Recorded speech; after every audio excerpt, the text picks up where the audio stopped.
तर मुंबई सिनेटच्या निवडणुका 24 सप्टेंबर रोजी होणार आहे। उद्या निवडणुका घ्या असं खरं तर आदेश मुंबई हायकोर्टाने दिले होते। विद्यापीठानं वेळ वाढवून मागितला आणि त्यानंतर कोर्टाने 3 दिवसांचा वेळ वाढवून दिलाय।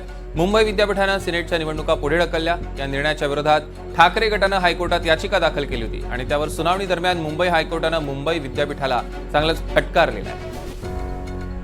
आता निवडणुका 24 सप्टेंबर रोजी होणार आणि 27 सप्टेंबरला निकाल।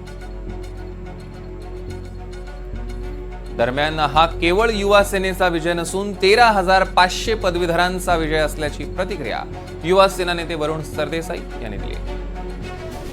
मुंबई विद्यापीठाची सिनेट निवडणूक जी काल रात्री स्थगित केली गेली होती, त्याच्यात एका रात्रीत युवा सेनेने उच्च न्यायालयामध्ये याचिका दाखल केली व आम्ही उच्च न्यायालयाचे खूप खूप आभार मानू इच्छितो, कारण उच्च न्यायालयाने त्याची तातडीने सुनवाई करून आज विद्यापीठाच्या विरोधात आदेश देत उद्याच्या उद्या म्हणजे 22 सप्टेंबर रोजी निवडणूक घेण्याचे निर्देश दिलेले आहेत।